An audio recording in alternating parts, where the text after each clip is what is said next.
Hello friends, welcome to my YouTube channel Santosh education. Video में आपका स्वागत है। फ्रेंड्स, आज की इस वीडियो में हम बात करने वाले हैं एंजाइम क्या है एवं एंजाइम के प्रकार बताइए। तो फ्रेंड्स, अगर आपने अभी तक मेरे यूट्यूब चैनल को सब्सक्राइब नहीं किया है तो सब्सक्राइब कीजिए, साथ ही बेल आइकन को प्रेस कीजिए जिससे आगे आने वाली वीडियो का नोटिफिकेशन आपको सबसे पहले प्राप्त हो सके।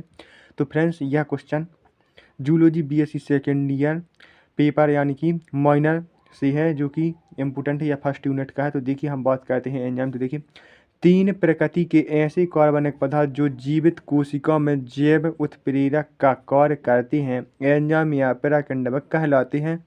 फिर देखिए, एंजाइम एंजाइम प्रोटीन युक्त ऐसे जैव उत्प्रेरक पदार्थ हैं जो कि प्रत्यक्ष और अप्रत्यक्ष रूप से जैव रासायनिक अभिक्रिया की दर को बढ़ाते हैं।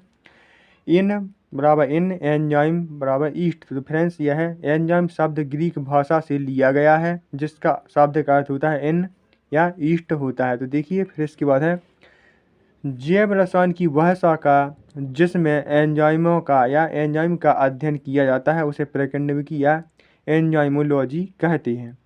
तो फ्रेंड्स, अब इसके बाद हम देखते हैं। देखिए, कोहने ने 1878 में एंजाइम शब्द का सर्वप्रथम प्रयोग ईस्ट विलयन के प्रकिंडमन के लिए किया था और बुकनर ने 1897 ने सर्वप्रथम ईस्ट कोशिकाओं में जाइमेज प्रथम एंजाइम खोजा गया था। फिर देखिए, अब इसके बाद हम आगे देखते हैं। देखिए, अब इसके बाद हम इसकी विशेषताओं को देखते हैं। तो देखिए, सभी एंजाइम प्रोटीन होते हैं लेकिन यह आवश्यक नहीं कि सभी प्रोटीन ही एंजाइम हो। तो देखिए, फिर इसके बाद इसकी दूसरी विशेषता है केवल एक विशिष्ट एंजाइम केवल एक ही रासायनिक अभिक्रिया को उत्प्रेरित करता है और एंजाइम के द्वारा होने वाली अभिक्रिया उत्क्रमणीय होती हैं। फिर है एंजाइम अत्यंत सूक्ष्म मात्रा में उपस्थित होकर रासायनिक अभिक्रिया की दर को बढ़ा देते हैं और एंजाइम जल के संपर्क में आने पर क्रियाशीलता को बढ़ाते हैं। फिर है एक विशेष पीएच की सीमा में एंजाइम कार्य करते हैं। एंजाइम का पीएच होता है 5.0 से 7.5 के मध्य दक्षता पूर्वक कार्य करते हैं। फिर इसके बाद हम देखते हैं एंजाइमों का वर्गीकरण। तो देखिए, अब इसके बाद हम इसका वर्गीकरण देखते हैं। तो देखिए, ऑक्सीडोरेडक्टेज। तो देखिए, ऐसे एंजाइम जो कोशिका में होने वाली ऑक्सीजन व अपचयन क्रिया में भाग लेते हैं उन्हें ऑक्सीडोरेडक्टेज कहते हैं या कहलाते हैं। तो देखिए, इन्हें निम्नलिखित चरणों में बांटा गया है। तो देखिए, यह तो देखिए, इसमें पहला है ऑक्सीडेज। ये एंजाइम सबस्ट्रेट अणु से हाइड्रोजन हटाकर उसे ऑक्सीकृत करते हैं और ऑक्सीजन को अवकृत कर जल का निर्माण करते हैं। एग्जाम्पल है साइटोक्रोम ऑक्सीडेज। फिर इसके बाद इसका दूसरा परऑक्सीडेज। इस एंजाइम H2O2 ऑक्सीकारक के रूप में प्रयोग करते हैं जैसे कि रेडक्टेज। फिर इसके बाद इसका एग्जाम्पल हो गया। फिर देखिए, इसके बाद तीसरा डिहाइड्रोजनेज।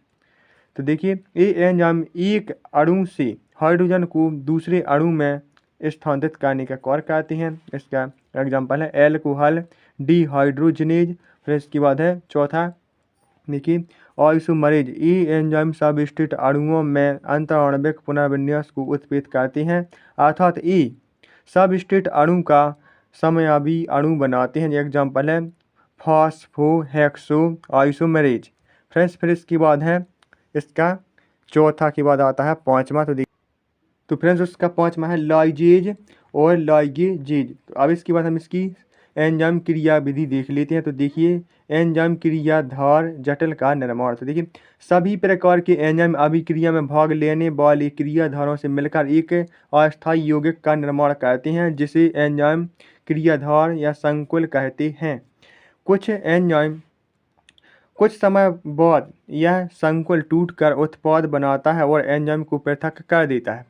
अब इसके बाद हम देखते हैं आगे। तो देखिए फ्रेंड्स, अब हम देखते हैं एंजाइम के प्रकार, टाइप्स ऑफ एंजाइम्स। देखिए, अधिकांश एंजाइम में प्रोटीन के साथ साथ एक अप्रोटीनी भाग जुड़ जाता है जिसे संयुग्मित एंजाइम या होलो एंजाइम्स या पूर्ण एंजाइम्स कहते हैं।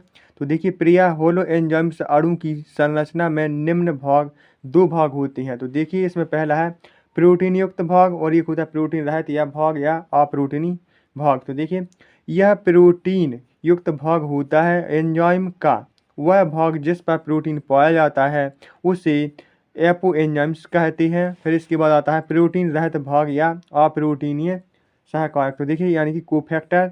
तो देखिए एंजाइम का वह भाग जहाँ पर प्रोटीन नहीं पाया जाता है उसे को एंजाइम्स या कोफैक्टर्स कहते हैं। तो देखिए फ्रेंड्स अब इसके बाद यह इसके चित्र है। तो देखिए आप इनको देख लीजिए, यह है फ्रेंड्स इसका एक्टिव साइट है। एपो एंजाइम्स होता है फ्रेंड्स, इसमें एंजाइम पाया जाता है, जबकि कोफैक्टर्स होता है इसमें एंजाइम्स नहीं पाया जाता है। तो देखिए यह नॉन प्रोटीन है और इनएक्टिव प्रोटीन्स, और ये होलो एंजाइम्स सबस्ट्रेट, और देखिए एक्टिवेट प्रोटीन्स।